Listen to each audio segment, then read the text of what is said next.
Hey, what's up, lightboltjoe here. Today we're going to discuss the 2000 DreamWorks animated feature film, Joseph, King of Dreams. So this is our 20-something minutes long. It is a musical. Did not have a theatrical release. It just had a straight-to-video release, which I don't know why. It's pretty great. It's not as great as The Prince of Egypt.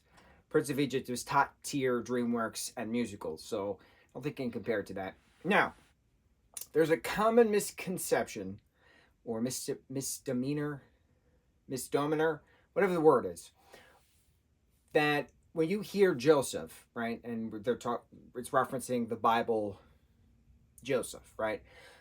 Most people's minds automatically go to, oh, Joseph, the stepfather of Jesus, right? Because Joseph's not the biological father, if Jesus is the son of God, all that mythos, right? Joseph, Carpenter Joseph, who helped raise Jesus, who was stepfather of Jesus, was a carpenter. Jesus then became a carpenter, right? That whole mythos. So there's a few different Josephs, plural, in both the Old and New Testaments of the Bible. Old Testament pretty much is just first 5 books, I think, of the Torah, which is the precipice origin of Judaism. The New Testament coming about is then what brings apart Christianity, and then Christians are those who follow the teachings of Christ, despite the fact that there's a whole chunk of time missing where stories go to Jesus being 12 and then there's a time jump to him at 33. What happened between that time? Conversation for a different day. So this Joseph for this film is the book of Genesis Joseph. So Old Testament Torah Joseph, right? This Joseph, because there's a few different Josephs, this Joseph is not the Saint Joseph that the Italians have put on that precipice, who I am named after. This Joseph is the coat of many dream coat, right? Coat of many colors, dream coat, whatever that term is. This is the Joseph that can interpret the dreams through God, right? God tells him how to interpret the dreams.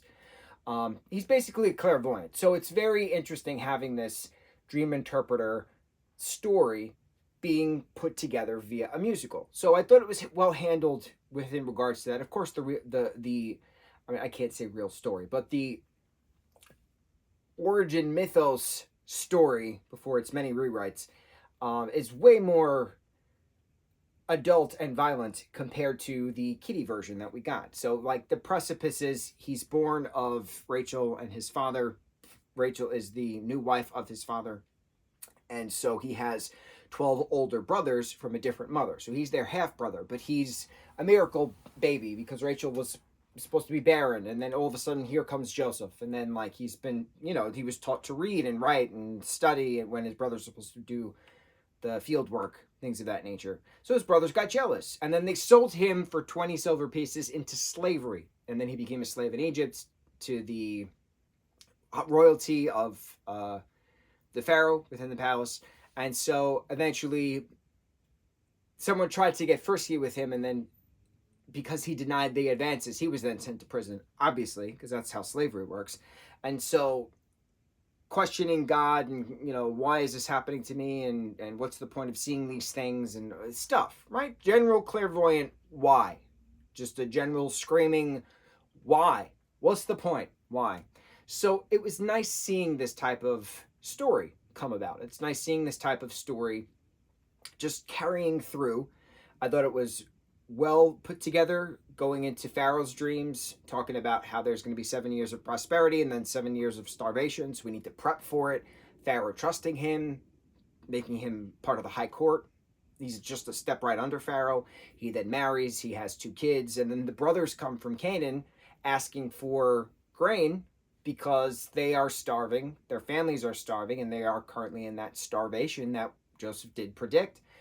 But Canaan's not technically Egypt, so should he actually abide by giving him, after they sold him into slavery? And then they put a whole story of, oh, well, we have our younger brother at home, and he says, all right, produce this younger brother, thinking that they're referencing him. But in fact, his mother actually had another son named Benjamin, who is now technically the youngest brother. And then the 12 older brothers regret selling their other brother into slavery, obviously. So it was a whole family reunion. It was a nice, I forgive you moments, even though I don't know how anybody could be forgiven for selling your relative into slavery. Semantics aside, the songs were good. Nothing truly memorable. I did really like the scene where he's in the prison, taking care of the tree that eventually is blooming and blossoming and thriving with his aid, kind of a thing. So it was that whole uh, patience will carry through, kind of a thing, to paradise, because then he was eventually let out and then made into Pharaoh's court. So I like this version. I thought it was a nice dulled down kiddie version. It goes very quick. There wasn't any dull moments to it. Music's not all that memorable because it's a different musical team than did Prince of Egypt. Prince of Egypt is top tier musical. It still has this particular one has a nice trippy CGI meets 2D hand drawn animation when it regards to the dream sequences. But that was really neat. Overall, pretty well done. Pretty well technically done, aesthetically pleasing, and artistically as well for a direct to video movie. Not many direct to video movies are of that high caliber. This was a high caliber direct to video movie. There we go. There's the words. Words are hard today. Joseph, King of Dreams. On to the next review. Mahalo.